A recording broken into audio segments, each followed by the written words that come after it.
And so the book of Hebrews to me pops, it explodes, because it's the sound of Jesus is better than everything you've ever known. And that's a revolution. And it was like dropping a bomb into the middle of Judaism in the first century.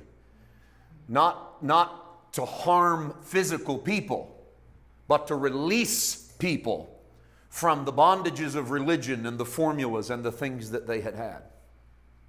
I want to look into the 4th chapter, and I want to take a look at a few verses this morning to try to show you yet another thing that the writer of the book of Hebrews is elevating from the natural to the spiritual. How many of you see that it's not, when you go from the natural to the spiritual, you're not going from just the tangible to the invisible. You're going from a lower state to a higher state. The natural to the spiritual is an ascension, not a descension. Christianity is not a descent from the natural into the supernatural. Christianity is an ascent from the natural into the supernatural. It's the natural that comes first. It's the supernatural that comes second. It's the first Adam that comes first, the physical, tangible Adam. It's the invisible Adam, Jesus, that comes second. And so we're on a journey towards, not towards more that is tangible in our religion, but towards more that is full of faith and trusting in Jesus. With that in mind, let's remember something that Israel has been looking forward to. I want to read the text, and then we'll stop and comment on what this might be talking about. Hebrews 4:9. There remains therefore a rest for the people of God. For he who has entered his rest has himself also ceased from his works, as God did from his. Let us therefore be diligent to enter that rest. Not just any old rest. Not just take a nap. Not just relax. But to be diligent to enter that rest, the previously mentioned rest. Lest anyone fall according to the same example, and this is a very fascinating phrase, according to the same example of disobedience. So we have to investigate today to find out what the writer of Hebrews might be talking about, that there's a rest left over for the people of God, that the people of God have not fully entered into that rest, and that we could miss that rest in the same way that a previously mentioned people were disobedient in how they mentioned that rest. So let me remind you, the book is written to Hebrews, and so it's written to people who have the heritage of Moses and the journey of Israel, and the chief journey, the great call to adventure for Israel, is the journey from the land of Egypt into the promised land.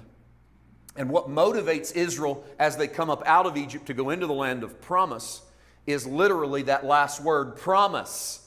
They didn't believe they were going to go just find any old land. They believed that God had made a promise to Abraham that there was a land for people, for the people of God, and that someday they would possess that land. And Israel marches forward out of Egypt and into the wilderness to cross the Red Sea. And all of the journey that we read in the Old Testament is Israel journeying towards the land. For Israel, it's a tangible piece of property. It's a place they can point to on the map and say, this belongs to us. And how many of you realize that according to the Old Testament, they got it? They got their land. Some of them took lands on one side of Jordan. Most of them took lands on the promised side of Jordan.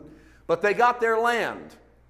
However, they didn't keep their land, because once they possessed their land, they stopped taking care of their own. They stopped taking care of the widows. They stopped taking care of the stranger. They stopped taking care of the orphan. And once they stopped taking care of what they were supposed to take care of, they're no longer good tending. They're no longer doing a good job tending their garden. And your paradise can turn into chaos. And your heaven turns into a hell.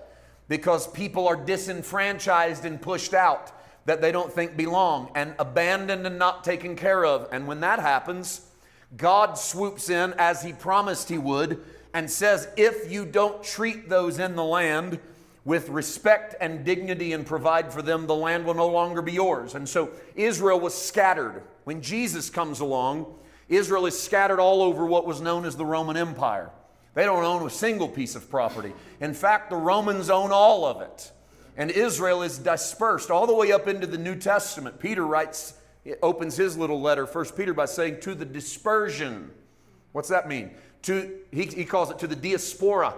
The diaspora is to my Jewish brothers who don't have a homeland, who are living in the far reaches of the Roman Empire, I write to you. And so all the way through the time of Christ, they're without a land of rest.